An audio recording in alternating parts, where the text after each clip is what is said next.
Hi everyone, it's Margaret here with 60 and Me. Hope you are doing well this morning. Hope everything is well in your life. I'm having a cup of tea this morning, as always. I've got, where's my tea? It's a green tea. It's Taylor's green tea. And it's really, for me, a perfect tea to start a day that's got complexity. It's simple, it's kind of got a Zen quality to it. So I hope that you're doing okay too. And I guess that thought about complexity was in my mind this morning when I was thinking about just what we were going to chat about. And I picked up our deck of cards, our Aging Beautifully cards. Now, this is for people that don't know about them. Some of you are new and say, "What is she talking about?" And others are saying, "Yes, Margaret, we know. We know about them." But this is our deck of inspirational cards. There are 46 of them, and it's one of the few things that we offer as as something for 60 and Me. But here's our cards, beautifully illustrated. And the one I picked up this morning just seemed really relevant. It was this one: live courageously. And on the back, I've written a paragraph for each of these cards to kind of give you some actionable ideas to how to deal with those concepts. So the live courageously, to me, was so perfect because there's so much going on in our world around us that requires courage. And I do think there's something about our demographic, our age group, that we've been through a lot, so we actually do have kind of tough skin and we can manage things differently than others, but it's hard.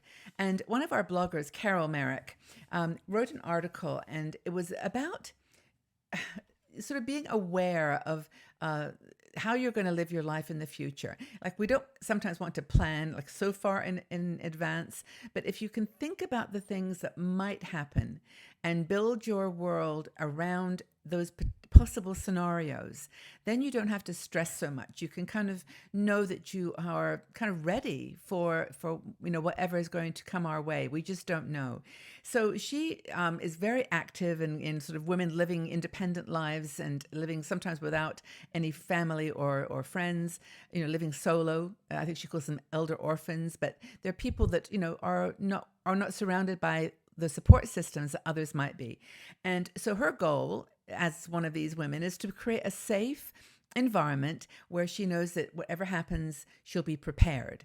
And that ranges everything from healthcare and insurance and just making sure you've got everything lined up should you get sick or require medical help, all the way to how you're going to design your home. What kind of things can you put in your home to make it safer, to make it more, just less stress?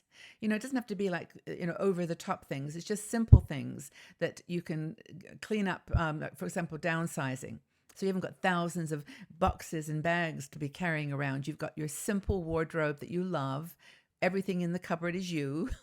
And, just your house is your palace. It's where you feel safe and secure, and you've got tools and supplies that will make that that possible scenario that could unfold in the future. And she says she's living it. I mean, she's living it every day, so she's refining it every day. And this concept of future thinking, which is at the heart of what Carol talks about, is to basically lay out the options that you think might impact you in your life, and then just prepare for what could happen. We know that we can't predict the future, but we can look at what if scenarios. So what if, what if I got sick? What would I do? What if I had some kind of disability? I couldn't walk as well, or my balance was affected, or my mobility in general. How would my house be navigable? And if it's not now, this is what Carol says is the time to think about downsizing or moving or doing something that prepares you for that future thinking. And it's not obsessive. It's not like you have to be thinking about it all the time. But she calls it planning wisely. And I think that's a really great way to put it. Making decisions according to what could happen, planning wisely for other things, like, for example, travel. Say that you want to travel, or you're thinking of moving abroad. You want to retire. You're looking at your budget, for example, and you're saying, this is actually not going to be possible for me to do certain things that I want to do, that I'm going to have to refine my budget and perhaps move or change your whole living situation. If you're thinking of, relocating to another country, you're going to go to Italy or France or Portugal or somewhere, Ecuador, Panama, Mexico. You know, what does that mean? If you really want to do something like that, this is the time to start thinking about it. Don't think about it when you're in the middle of another set of changes and conditions that might make it pretty tricky. I know I've been thinking recently about that, you know, where maybe because I, you know, like all of you, I mean, I don't want to work forever. I mean, I love 60 and Me and I'll probably be doing it forever, but I want to also be able to travel a little bit more. I've got my eyes on doing a world cruise at some time in the future. And it's like, okay, what are the things I've got to do? You know, what are the steps I've got to take in order to be in the place that I can do them? I mean, that may never happen. I don't know whether I ever will be able to do that, but it's something that I'm in my mind thinking, okay, maybe I need to think about that. Thinking about the future is important. It used to be we didn't. I mean, don't mean this in a funny way, but when we were in our, you know, when we were kids, people just didn't live to be 70, 80 years old, and the health and the vitality and the sort of determination and purpose that we do today. You know, we are still moving around and, you know, being active in our 70s and 80s, and that's how we want to be. So she actually has a course. I'm just getting the notes here. Carol's offering a course for women who are aging alone. And this is specifically, as I mentioned, for women who have no family and friends. They are aging by themselves. And so they've got a whole set of other future scenarios when they get sick or when they want to move. It's called Plan Future Me. And it's a digital course that's going to be launched. I'll just tell you quickly what's in it. It's financial stuff, housing, social engagement, interaction. How do you do that when you don't have family or friends or grandchildren? You've got to work at that. Transportation, you know, how you're getting around if you don't drive yourself and you're not in your 80s and no family, friends to drive you around. What do you do?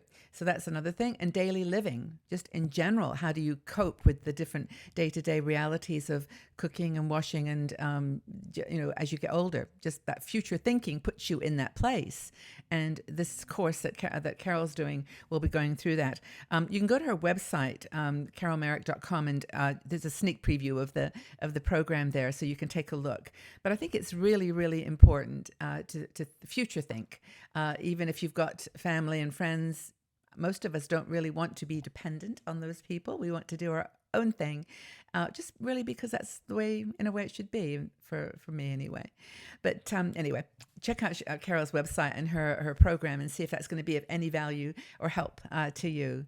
But we've got a lot of great stuff ahead of us. We've got wonderful future filled with opportunity. And I mean, goodness knows what is going to happen in the next 5 years. I mean, look at the technology now.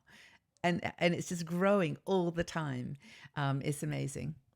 Oh yes, I forgot to tell you about my necklace. I'm looking at it in the camera. Okay, so this necklace is my designer necklace. Very, very upmarket. It was designed by my grandson Max and made by Max and Margaret. Honestly, they're little beads. They're just wooden beads on a stringy cord. And we sat there. I had all the beads on the table and I said, okay, Max, give me the next one. And he actually helped me to thread some of them. The holes are very big. And he made this necklace for Baba. And I just thought that was the sweetest thing. And I thought, I'm going to wear it for my 60 and Me ladies and women tell them about my beautiful son, Max. And yes, we are going to have a whole line of necklaces that will be, Max will be producing when he's 3. He's only 2 now. No, it was fun to make it with him, but I like it. I think it's kind of cute. I like the colors and I like it feels good. It's easy to make, super inexpensive. Anyway, the things I share with you guys, I don't know. Anyway, well, I do hope that you found this topic of future thinking useful. I'm definitely in that state of mind myself, but I hope that you're well.